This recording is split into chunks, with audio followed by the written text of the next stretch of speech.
বাতিল করেছে। আমরা যে স্থায়ী সমাধান চাই এবং আমরা মহামান্য হাইকোর্টের কাছে আবেদন করতে চাই। আপনারা আত্মীয় মাধ্যম সরকার যৌক্তিক সংস্কার দিয়ে আরেকটি বাতিল করুন।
আমরা শুধু 18 পয়সা ঘটনা করছি না, কারণ সরকার চাকরির কাহিনী কিন্তু তৃতীয় এবং চতুর্থ শ্রেণীতে আরো বেশি পরিশ্রমের শিকার হয়। সুতরাং সকল জায়গায় সকল জায়গায় অযৌক্তিক এবং বৈষম্যমূলক গোটা বাধ্যতা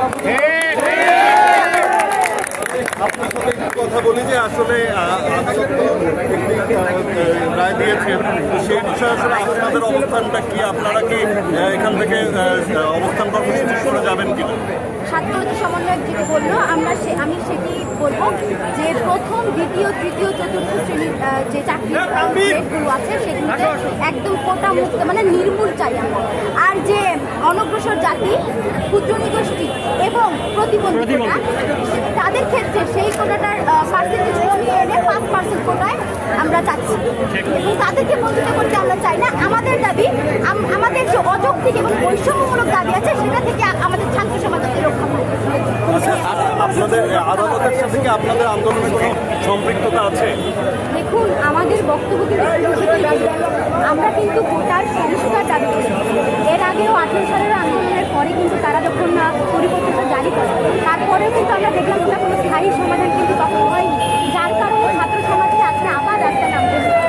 ফলে আমরা বুঝতেই পারছি পরিবর্তনের মধ্যে কিন্তু আন্দোলনের কোনো স্থায়ী সমাধান হবে না।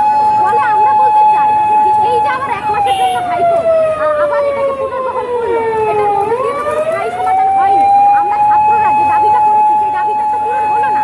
আমরা যে দাবিটা করেছি যে ধরনের বৈষম্যমূলক কোটাগুলো আছে, 30% মুক্তিযোদ্ধা কোটা, কিছু বৈষম্যমূলক আদালতের সাথে আসলে আপনাদের আন্দোলনের কোনো সম্পৃক্ততা নেই সেটা বলছেন? সম্পৃক্ততা নেই, কারণ আমরা বলছি যে এই ইয়াটার ব্যাপার, এই যে অযৌক্তিক বৈষম্যমূলক একটা সামাজিক বৈষম্য তৈরি করছে।